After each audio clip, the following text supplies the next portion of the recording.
অরল্যান্ডোয় হামলা প্রতিরোধে ব্যর্থতার জন্য ওবামাকে দায়ী করলেন জন ম্যাককেইন। যে করেই হোক অস্ত্র নিয়ন্ত্রণ আইন পাশের অঙ্গীকার মার্কিন প্রেসিডেন্টের।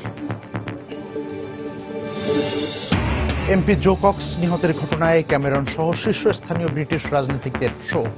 যুক্তরাজ্যের ইউতে থাকা না থাকার প্রশ্নে গণভোটের প্রচারণা স্থগিত। সিরিয়া সরকারের বিরুদ্ধে সামরিক অভিযান শুরুর প্রস্তাব মার্কিন কূটনীতিকদের। রাশিয়ার বিরুদ্ধে মধ্যপন্থী বিদ্রোহীদের অবস্থানে বিমান হামলার অভিযোগ যুক্তরাষ্ট্রের। এবং আইএস দমনের পর ইরাককে 3 ভাগে ভাগ করার প্রস্তাব কুর্দি শীর্ষ নেতার। ফাল্লুজায় আটকে পড়া কয়েক হাজার বেসামরিক নাগরিক কঠিন রোগে আক্রান্ত হওয়ার ঝুঁকিতে।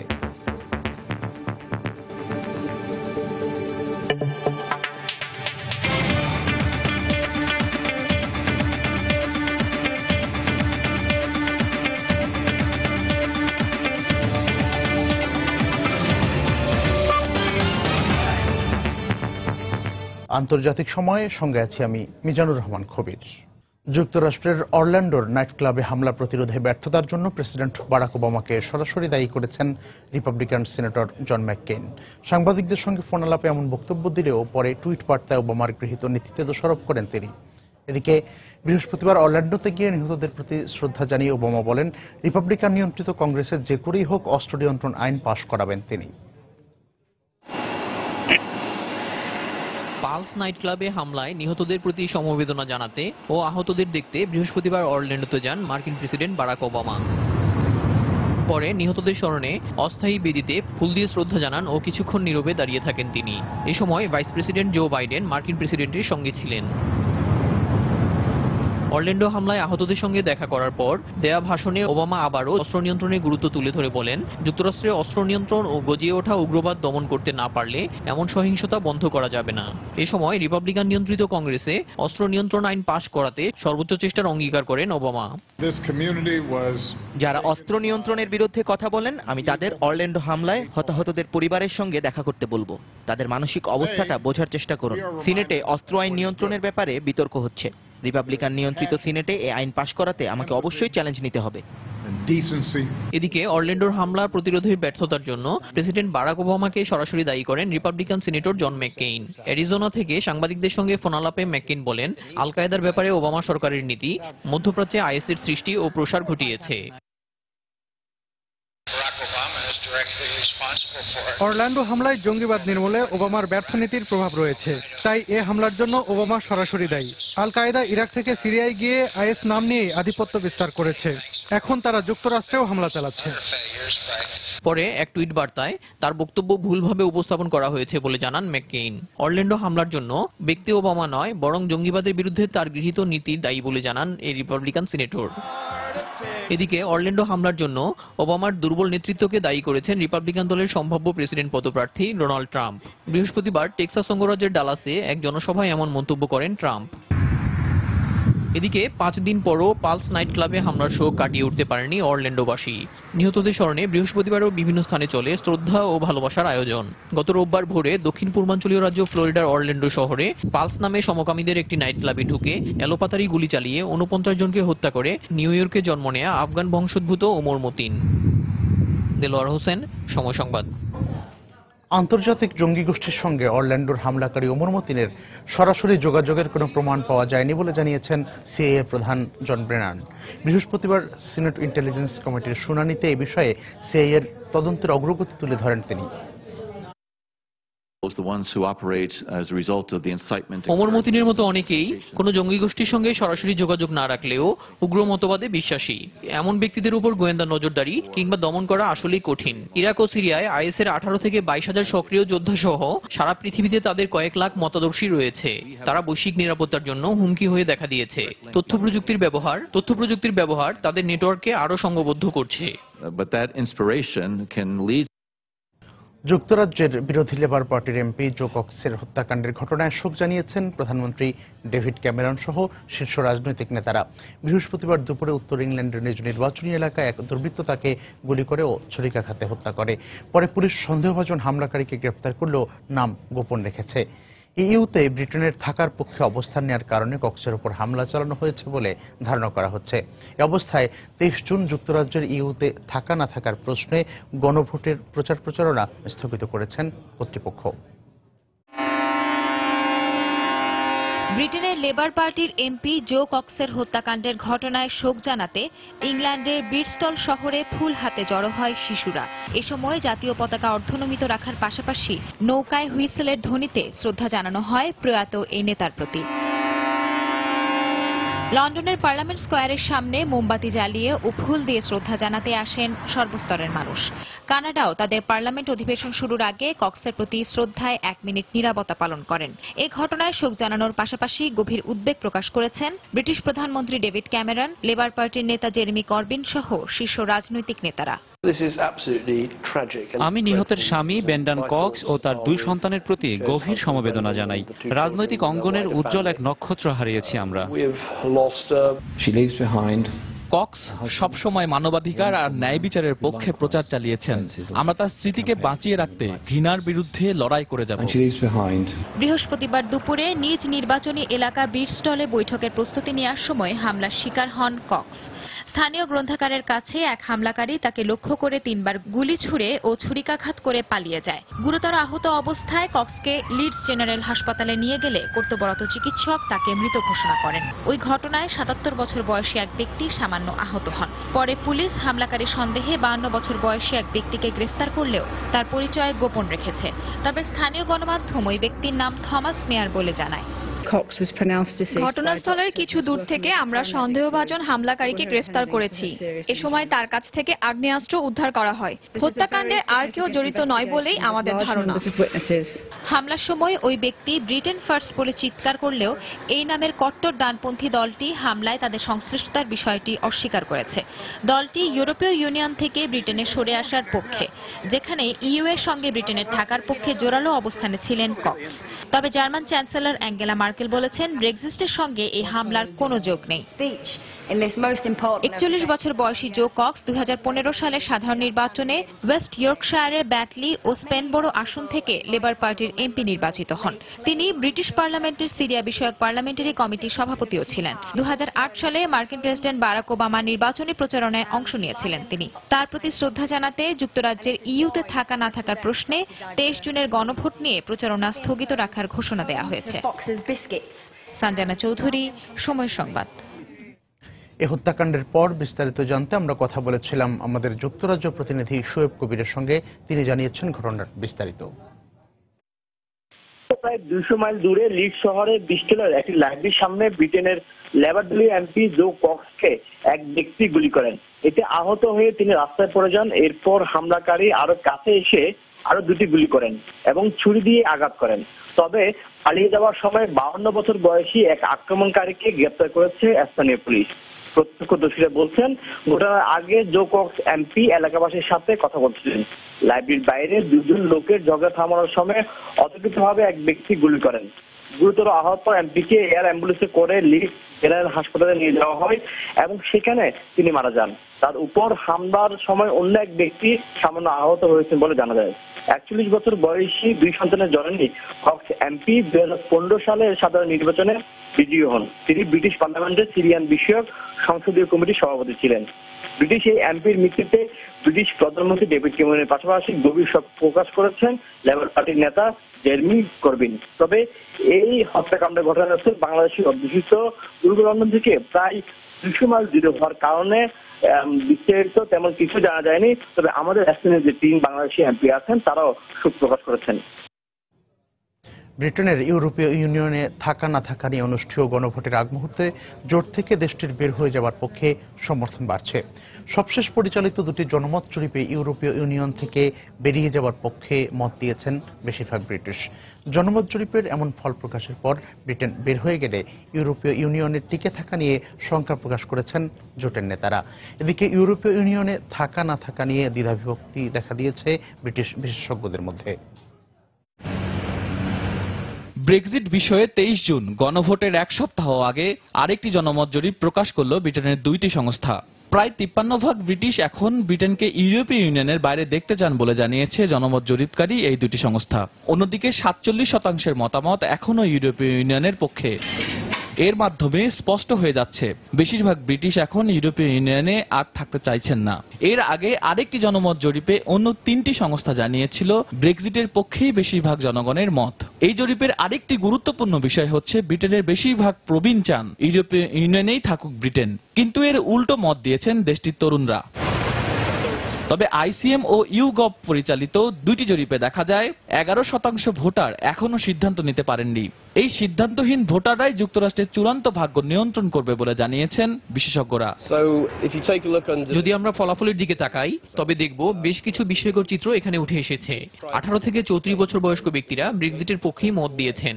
সেই সঙ্গে আরো একটি বিষয় সামনে এসেছে, আমাদের জনগণ আর রাজনৈতিক ব্যক্তিদের বিশ্বাস করেন না।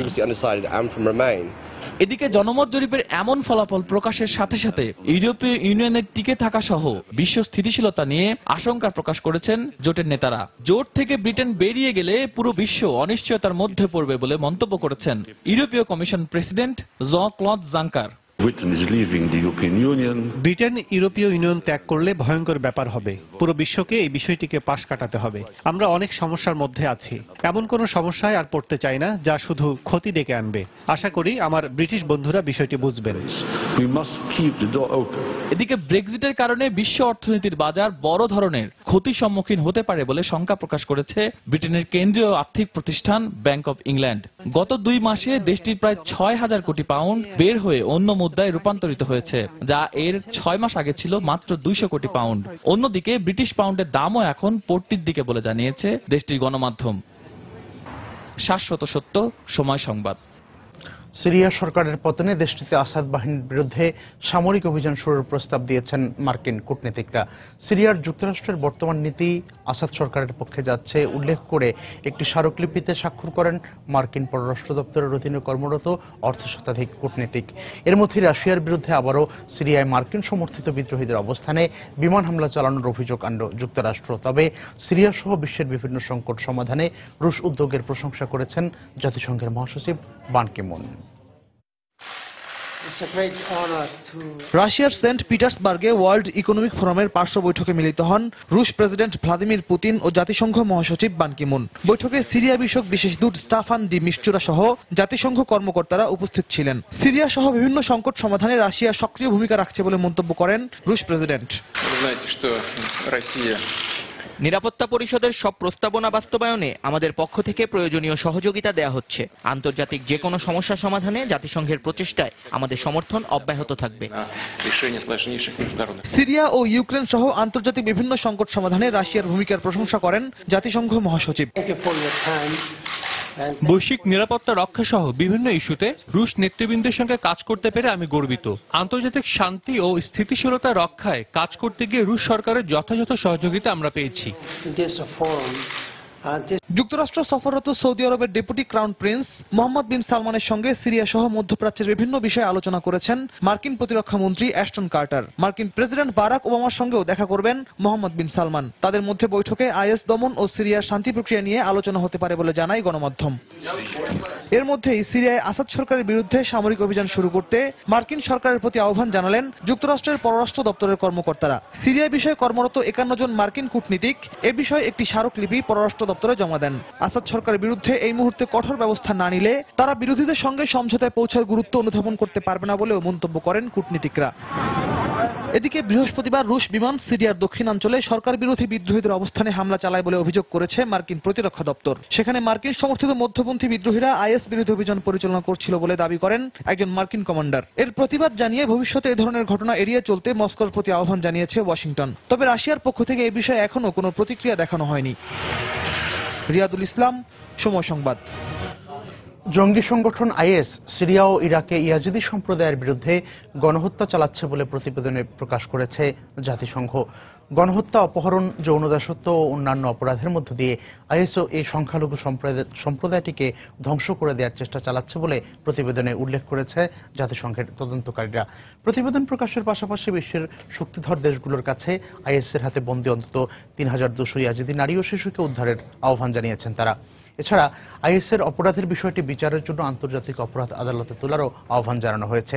এ প্রসঙ্গে সিরিয়ায় জাতিসংঘের তদন্ত কমিশনের প্রধান পাউলো পিনহেরিও বলেছেন, আইএসের হাতে আটক প্রতিটি নারী, শিশু এবং পুরুষ ভয়াবহ নৃশংসতার শিকার হয়েছে।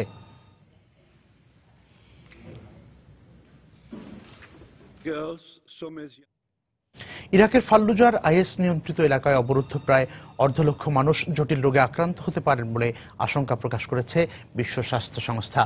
গেল 14 মাস ধরে সেখানে কোনো ধরনের স্বাস্থ্যসেবা পৌঁছায়নি বলে জানায় সংস্থাটি। এদিকে আইএস দমনের পর ইরাককে সাম্প্রদায়িক সংঘাত বন্ধে দেশটিকে 3টি খণ্ডে ভাগ করার প্রস্তাব দিয়েছেন কুর্দিস্তান রিজিওনাল গভর্নমেন্ট কেআরজির নিরাপত্তা কাউন্সিলের প্রধান মাসুদ বারজানি। বাতাসে উঠছে বালি, পানির জন্য নারী পুরুষের দীর্ঘ লাইন। খাদ্য পানির তীব্র সংকট সত্ত্বেও ইরাকের ফাল্লুজা শহরের বাইরে এই শরণার্থী শিবিরে আশ্রয় নিয়েছে কয়েক হাজার মানুষ। প্রাণ বাঁচাতে ফাল্লুজার আইএস নিয়ন্ত্রিত এলাকা থেকে এখানে পালিয়ে আসতে বাধ্য হয়েছেন তারা। মৃত্যুর ঝুঁকি নিয়ে সংঘাতপূর্ণ এলাকা থেকে বের হয়ে আসতে পারলেও ফেলতে পারেননি স্বস্তির নিঃশ্বাস। পরিবারের সদস্যদের নিয়ে ভালোভাবে বাস করার কোনো সুযোগ নেই এখানে। গেল 2 দিন ধরে পানি নেই, বিদ্যুৎ সংযোগও বিচ্ছিন্ন রয়েছে। এখানে আরও সহায়তা বাড়ানো দরকার। গেল 3 সপ্তাহ আগে ইরাকের সেনাবাহিনী ফাল্লুজায় আইএস বিরোধী অভিযান শুরুর পরও আইএস নিয়ন্ত্রিত এলাকায় এখনো অবরুদ্ধ রয়েছে অন্তত 40,000 মানুষ, যাদের 1/4 নানা জটিল রোগে আক্রান্ত হতে পারে বলে আশঙ্কা বিশ্ব স্বাস্থ্য সংস্থার। ফাল্লুজা থেকে পালিয়ে আসা অনেকেই দীর্ঘমেয়াদী রোগে ভুগছেন। দীর্ঘ 14 মাস ধরে তাদের কাছে কোনো ধরনের স্বাস্থ্য সেবা পৌঁছায়নি, আর এতে সেখানে নানা জটিল রোগের ভয়াবহ প্রাদুর্ভাবের আশঙ্কা করছি আমরা। আইএস দমনের পরও ইরাকের চলমান অস্থিতিশীলতা কতটুকু দূর হবে তা নিয়ে প্রশ্ন রয়ে গেছে। দেশটির উত্তরাঞ্চলে এরই মধ্যে নিজেদের মতো করে শাসন ব্যবস্থা পরিচালনা ও সামরিক বাহিনী পেশমার্কা গড়ে তুলেছে Kurdistan regional government কেআরজি।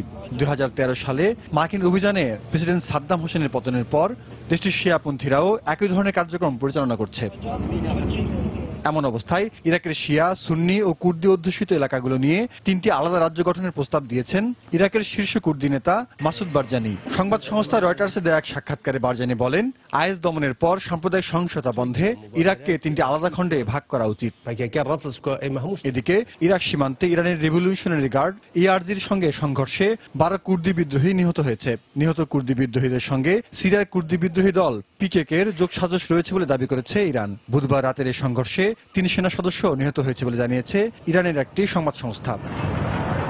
Zahidur Rahman, সময় সংবাদ। লিবিয়ার সিরতে একটি পুলিশ স্টেশনে আইএসের আত্মঘাতী গাড়ি বোমা হামলায় কমপক্ষে 10 জন নিহত, 7 জন আহত হয়েছে। বৃহস্পতিবার আইএসের শক্তিশালী ঘাঁটি হিসেবে পরিচিত সির্ত শহরের আবু গ্রাইন এলাকায় এই হামলা চালানো হয়। এতে হতাহতদের মধ্যে পুলিশ সদস্য ছাড়াও কয়েকজন বেসামরিক নাগরিকও রয়েছেন। গেল সপ্তাহে পার্শ্ববর্তী মিস্তারা শহর থেকে আইএসকে বিতাড়িত করার পর সেনাবাহিনী সির্তের দিকে অগ্রসর হচ্ছে বলে জানায় লিবিয়ার জাতিসংঘ সমর্থিত সরকার। আইএস বিরোধী অভিযানে সমর্থন দিয়ে আসছে মার্কিন জোট।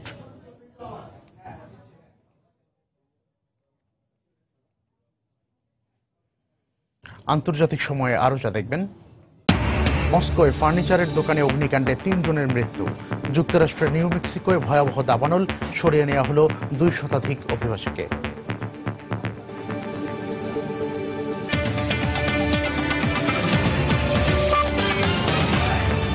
আরএফএল ওয়াটার পাম্প, পানি দেবে, টেনশন নয়। ভারতে 2002 সালের গুজরাট দাঙ্গার সময় গুলবার্গ সম্প্রদায়ের উপর হত্যাযজ্ঞ চালানোর ঘটনায় 11 জনকে যাবজ্জীবন কারাদণ্ড দিয়েছেন আহমেদাবাদের একটি আদালত। গত 2রা জুন হামলায় 66 জনের মধ্যে 24 জনকে দোষী সাব্যস্ত করা হয়। শুক্রবার তাদের সাজার মেয়াদ ঘোষণা করা হয়। অভিযুক্তদের একজনকে 10 বছর, বাকি 10 জনের 7 বছর করে কারাদণ্ড দেওয়া হয়েছে। এর আগে যথেষ্ট প্রমাণের অভাবে গুলবার্গ গণহত্যায় অভিযুক্ত 36 জনকে মামলা থেকে অব্যাহতি দেন আদালত। গুজরাট দাঙ্গার 14 বছর পর শুক্রবারের রায়ের মধ্য দিয়ে এই মামলার নিষ্পত্তি হল। 2002 সালে গুজরাটের সাম্প্রদায়িক দাঙ্গা চলাকালে আহমেদাবাদের চামানপুরা এলাকায় গুলবার্গ মুসলিম সম্প্রদায়ের উপর হামলা চালায় হিন্দু সম্প্রদায়ের লোকজন। ওই ঘটনায় কংগ্রেসের সাবেক আইন প্রণেতা এহসান জাফরি সহ 69 জন নিহত হয়, আহত হয় বহু মানুষ।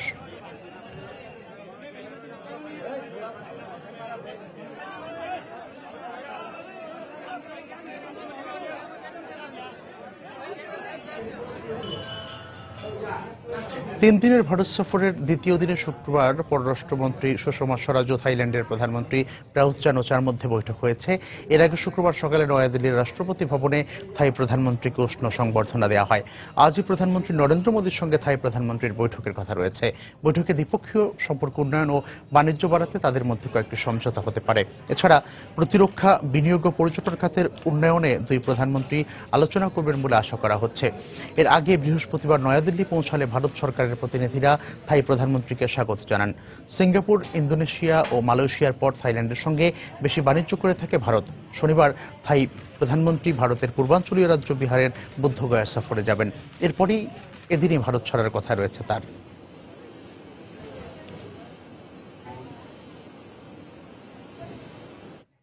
পাকিস্তানের মুত্তাহিদা কওমি মুভমেন্ট MQM এর প্রধান আলতাফ হোসেন সহ 26 নেতার বিরুদ্ধে অর্থ কেলেঙ্কারির অভিযোগ খতিয়ে দেখছে ব্রিটেন পুলিশ। লন্ডনের বিভিন্ন ব্যাংকের 70টি অ্যাকাউন্টের মাধ্যমে দলীয় নেতাকর্মীরা অর্থ পাচার করত বলে অভিযোগ রয়েছে। স্কটল্যান্ড ইয়ার্ড এসব ব্যাংক অ্যাকাউন্টের বিস্তারিত তথ্য পাকিস্তানের কেন্দ্রীয় তদন্ত সংস্থা FIA এর কাছে পাঠিয়েছে বলে জানায় গণমাধ্যম। সম্প্রতি যুক্তরাজ্যের 6 সদস্যের গোয়েন্দা দল ঘটনার তদন্তে পাকিস্তানে যায়। এর আগে এপ্রিলে সহযোগিতার ভিত্তিতে তদন্ত পরিচালনার বিষয়ে বৈঠক করেন দুদেশের স্বরাষ্ট্রমন্ত্রী। যুক্তরাজ্য পুলিশের বরাতে BBC জানায়, স্বেচ্ছায় নির্বাসিত দলের প্রধান আলতাফ দীর্ঘদিন ধরে লন্ডনে বসে তার রাজনৈতিক কাজ পরিচালনা করছিলেন। তবে এই অভিযোগকে ভিত্তিহীন বলে দাবি করে তার দলটি।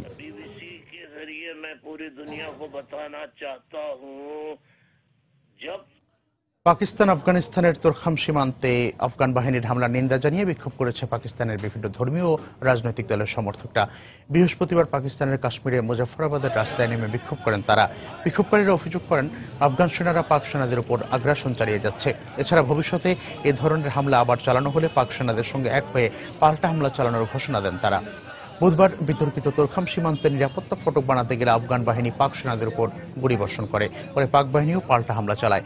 এসব হামলার ঘটনায় এ পর্যন্ত 4 জন নিহত হয়েছে এবং সীমান্তের উভয় পাশে আটকা পড়েছেন কয়েক হাজার মানুষ। রাশিয়ার মস্কোতে ফার্নিচারের দোকানে অগ্নিকাণ্ডে কমপক্ষে 3 জনের মৃত্যু হয়েছে। নিখোঁজ রয়েছেন 2 জন ফায়ার সার্ভিসের কর্মী। আশপাশের 3700 স্কয়ার কিলোমিটার এলাকায় আগুন ছড়িয়ে পড়েছে বলে জানিয়েছে রুশ সংবাদ মাধ্যম। ইতালীয় এক ব্যবসায়ীর মালিকানাধীন এই ফার্নিচার ভবনটির ছাদ ধসে পড়ায় আগুন নিয়ন্ত্রণে আনতে বেগ পেতে হচ্ছে। আগুন নেভাতে কাজ করছেন দমকল বাহিনীর 120 জন সদস্য। ভবনের ভেতরে আটকে থাকা সবাইকে সরিয়ে নেওয়া হয়েছে বলে জানায় কর্তৃপক্ষ।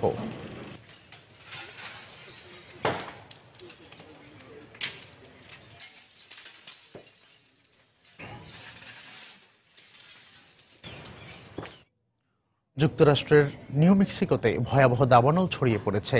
দাবানল ছড়িয়ে প্রায় প্রাণহানি এড়াতে এর আশপাশের 200-রও বেশি মানুষকে সরিয়ে নেওয়া হয়েছে। কর্তৃপক্ষ জানায়, বুধবার থেকে শুরু হওয়া দাবানলে এ পর্যন্ত ওই এলাকার 1200 একরেরও বেশি বনাঞ্চল পুড়ে গেছে। এছাড়া দাবানলের ধোঁয়া আশপাশের প্রায় 160 কিলোমিটার পর্যন্ত ছড়িয়ে পড়েছে বলে জানিয়েছে কর্তৃপক্ষ। আগুন নিয়ন্ত্রণে কাজ করছে অন্তত 600 ফায়ার সার্ভিসের কর্মী। এদিকে যুক্তরাষ্ট্রের দক্ষিণ ক্যালিফোর্নিয়ার দাবানল এখনও অব্যাহত রয়েছে। এতে প্রায় 490 হেক্টর জমি পুড়ে গেছে। দাবানলের কারণে এরই মধ্যে ওই এলাকার প্রায় 100 অধিবাসীকে নিরাপদ আশ্রয়ে সরিয়ে নেওয়া হয়েছে। আগুন নিয়ন্ত্রণে কাজ করছে ফায়ার সার্ভিসের প্রায় 500 কর্মী। ইথিওপিয়ায় গেল 7 মাসে 4 শতাধিক বিক্ষোভকারীকে হত্যা করেছে দেশটির নিরাপত্তা বাহিনী। যুক্তরাষ্ট্রভিত্তিক মানবাধিকার পর্যবেক্ষক হিউম্যান রাইটস ওয়াচ এই তথ্য জানিয়েছে। সংস্থাটির কাছে নিরাপত্তা বাহিনীর হাতে নিহত 3 শতাধিক ওরেমো বিক্ষোভকারীদের নামের তালিকা রয়েছে বলে প্রতিবেদনে উল্লেখ করা হয়েছে। হত্যার পাশাপাশি দেশটিতে গণগ্রেফতারের ঘটনা ঘটছে বলেও সংস্থাটি জানায়। গত বছরের নভেম্বরে আদ্দিস আবাবার দক্ষিণে একটি সরকারি প্রকল্পের কাজ চলাকালে গৃহহীন হওয়ার আশঙ্কায় বিক্ষোভ শুরু করে ওরোমিয়ার স্থানীয় লোকজন। অল্প সময়ের মধ্যে পুরো ওরোমিয়া অঞ্চলে ছড়িয়ে পড়া বিক্ষোভে কৃষকদের পাশাপাশি শিক্ষার্থী সহ সাধারণ মানুষও অংশ নেন। পরে বিক্ষোভকারীদের ঠেকাতে পুলিশের সঙ্গে সেনাবাহিনীও মোতায়েন করে সরকার।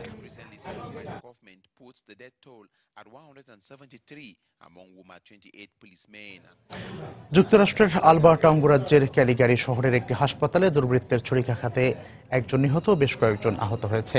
স্থানীয় পুলিশের বরাতে বিবিসি জানায়, বৃহস্পতিবার অজ্ঞাত হামলাকারী অলিভ আকুপাংচার মেডিকেল সেন্টারের হলরুমে ধারালো অস্ত্র নিয়ে প্রবেশ করে এবং এলোপাতাড়ি কোপাতে শুরু করে। তবে হামলার উদ্দেশ্য বা কারণ সম্পর্কে এখনো কিছু জানাতে পারেনি পুলিশ।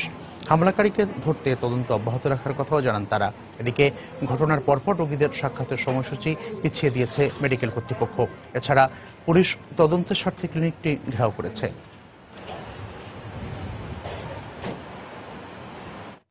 ভূমধ্যসাগরে বিধ্বস্ত ইজিপ্ট এয়ার বিমানের ককপিট ভয়েস রেকর্ডার উদ্ধার করা সম্ভব হয়েছে।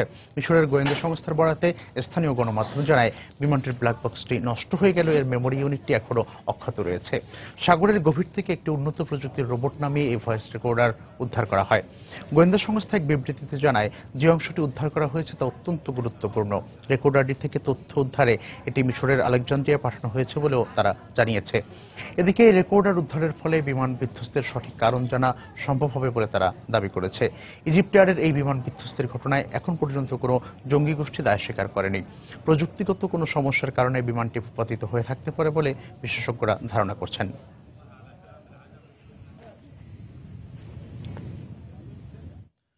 মার্কিন প্রেসিডেন্ট বারাক ওবামার সঙ্গে তিব্বতের আধ্যাত্মিক নেতা দালাই লামার বৈঠকের ভূয়সী প্রশংসা করেছে ভারতে হিমাচল প্রদেশের ধর্মশালায় নির্বাসিত তিব্বত সরকার। বৃহস্পতিবার ধর্মশালায় সংবাদ সম্মেলনে নির্বাসিত সরকারের মুখপাত্র সোনাম নরবু এই বৈঠককে সাধুবাদ জানিয়ে বলেন, মানবতা ও শান্তির জন্য কাজ করে যাওয়া দালাই লামার সঙ্গে ওবামার এই বৈঠকে তিব্বতের অধিবাসীরা দারুণ উচ্ছ্বসিত। এ সময় চীনের সমালোচনা করে তিনি বলেন, চীন সরকার গণতন্ত্রে বিশ্বাসী নয় বলেই বৈঠকের নিন্দা জানিয়েছে। এদিকে এই বৈঠকের পর বৃহস্পতিবার বেইজিংয়ে যুক্তরাষ্ট্রের প্রতি হুঁশিয়ারি উচ্চারণ করে চীনা পররাষ্ট্র মন্ত্রণালয়ের মুখপাত্র লু ক্যাং বলেন, এটি চীনের অভ্যন্তরীণ বিষয়ে যুক্তরাষ্ট্রের হস্তক্ষেপ। চীনের 130 কোটি মানুষ এই বৈঠকের নিন্দা জানিয়েছে উল্লেখ করে তিনি বলেন, এমন বৈঠক চীনের বিচ্ছিন্নতাবাদকে উস্কে দেবে। চীন নিজের সার্বভৌমত্ব বিভিন্ন জাতিগোষ্ঠীর স্বার্থ সংরক্ষণে বদ্ধপরিকর বলেও জানায় চীনা পররাষ্ট্র মন্ত্রণালয়। বুধবার হোয়াইট হাউসে ওবামার সঙ্গে বৈঠক করেন দালাই লামা।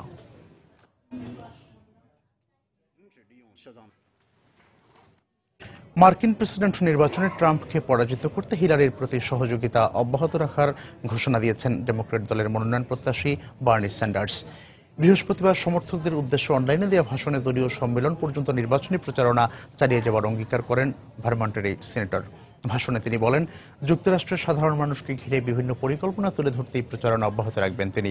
ট্রাম্পের গোঁড়া নীতির বিরুদ্ধে তার লড়াই চলবে বলেও জানান স্যান্ডার্স। এ সময় ডোনাল্ড ট্রাম্পকে পরাজিত করতে ডেমোক্র্যাটদের ঐক্যবদ্ধ হওয়ার প্রতি তিনি গুরুত্ব আরোপ করেন। এদিকে যুক্তরাষ্ট্রে প্রবেশে ইচ্ছুক মুসলিমদের বেলজিয়ামে যাওয়ার পরামর্শ দিয়েছেন রিপাবলিকান দলের সম্ভাব্য প্রেসিডেন্ট পদপ্রার্থী ডোনাল্ড ট্রাম্প।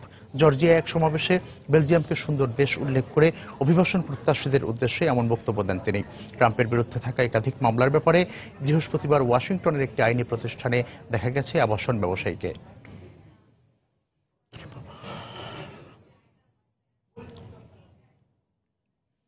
যুক্তরাষ্ট্রের ফিলাডেলফিয়া অঙ্গরাজ্যে কার্বনেটেড জাতীয় কোমল পানীয়ের উপর সোডা ট্যাক্স ধার্য করে বিল পাশ করেছে প্রদেশটির কাউন্সিল চেম্বার। এই বিল পাশের পর এখন প্রত্যেক কোম্পানিকে প্রতি লিটার কোমল পানীয়তে 50 সেন্ট কর দিতে হবে। এর ফলে প্রতি বছর 9 কোটি মার্কিন ডলার অর্থ বেশি পাওয়া যাবে বলে জানিয়েছে যুক্তরাষ্ট্রের স্থানীয় গণমাধ্যম। এদিকে ট্যাক্স থেকে পাওয়া সকল অর্থ প্রদেশটির শিক্ষা খাতে বিনিয়োগ করা হবে বলে জানিয়েছে ডেমোক্র্যাট মেয়র জিম কেন্নি। সোডা ট্যাক্সের প্রস্তাব যুক্তরাষ্ট্রের 30টি অঙ্গরাজ্য প্রত্যাখ্যান করেছে, তবে একই ধরনের কর ব্যবস্থা শুধু ক্যালিফোর্নিয়া অঙ্গরাজ্যের বিরেকেলিতে রয়েছে। এদিকে এ ধরনের কর ব্যবস্থা দরিদ্র মানুষ, ছোট কোম্পানি ও ব্যবসায়ীদের বিপদে ফেলতে পারে বলে জানিয়েছে দেশটির অর্থনীতিবিদরা। প্রশান্ত মহাসাগরে জাপানের জলসীমার কাছে চীনা নৌবাহিনীর একটি নজরদারি জাহাজ টহল দেওয়ার ঘটনায় উদ্বেগ প্রকাশ করেছে জাপান সরকার। কিতাদাইতো দ্বীপের জলসীমার কাছে জাহাজটি টহল দেওয়ার একদিন পর শুক্রবার কথা জানান দেশটির সরকারের এক মুখপাত্র। এর আগে বুধবারও চীনা নৌবাহিনীর এই নজরদারি জাহাজটি তাদের দক্ষিণাঞ্চলে কিউসু দ্বীপের দক্ষিণে প্রবেশ করে বলে অভিযোগ করে জাপানের প্রতিরক্ষা মন্ত্রণালয়। এই ঘটনার পর চীনা কর্তৃপক্ষকে সতর্ক করার পাশাপাশি তাদের নজরদারি জাহাজ টহল দেওয়া প্রতিহত করতে সম্ভাব্য সব ধরনের পদক্ষেপ নেওয়ার প্রতিশ্রুতি ব্যক্ত করেছে জাপান সরকার।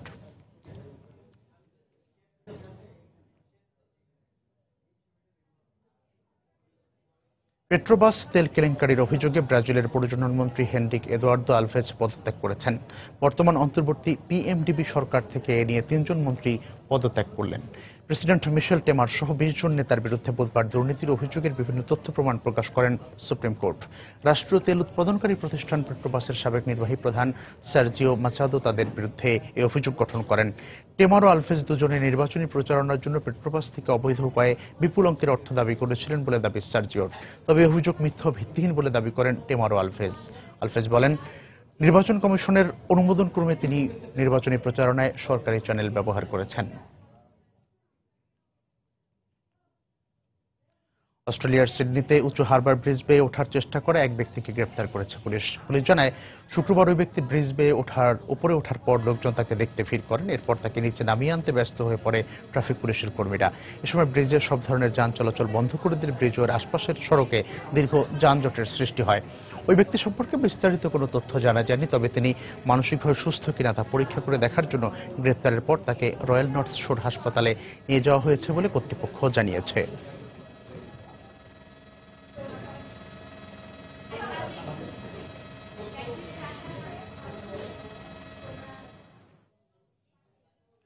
আটষট্টি বছর বয়সে 10ম শ্রেণীর বোর্ড পরীক্ষার নিবন্ধন করেছেন নেপালের দুর্গা কাবি।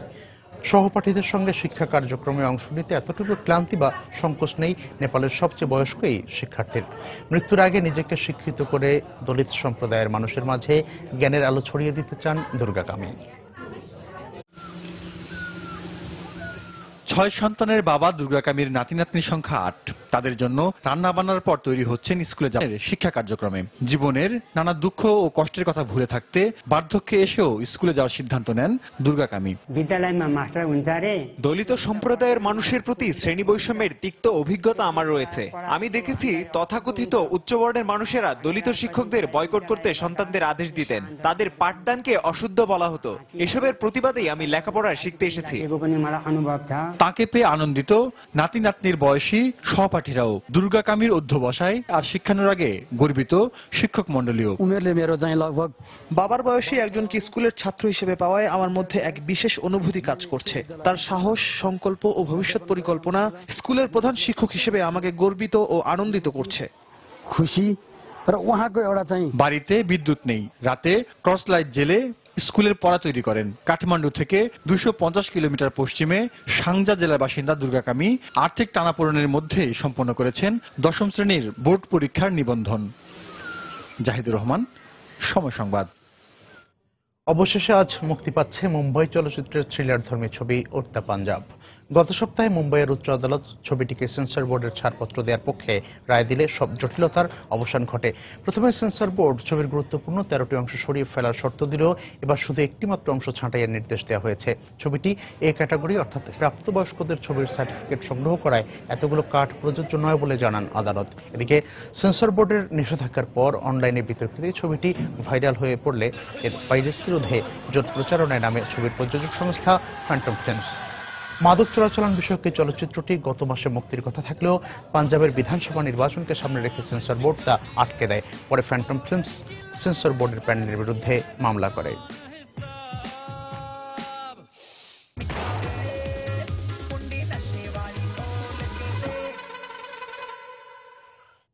এ পর্যায়ে আবারও জানিয়ে দিচ্ছি আন্তর্জাতিক সময়ের শীর্ষ সংবাদগুলো। অরল্যান্ডোর হামলা প্রতিরোধ করতে না পারার জন্য ওবামাকে দায়ী করলেন জন ম্যাককেইন। যে করেই হোক অস্ত্র নিয়ন্ত্রণ আইন পাশের অঙ্গীকার মার্কিন প্রেসিডেন্টের।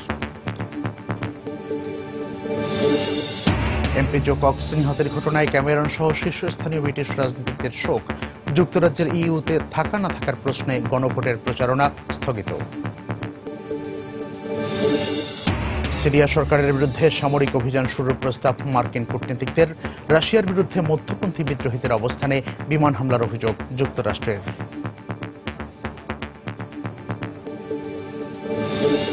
এবং আইএস দমনের পর ইরাককে 3 ভাগে ভাগ করার প্রস্তাব কুর্দি শীর্ষ নেতার। ফাল্লুজায় আটকে পড়া কয়েক হাজার বেসামরিক নাগরিক কঠিন রোগে আক্রান্ত হওয়ার ঝুঁকিতে।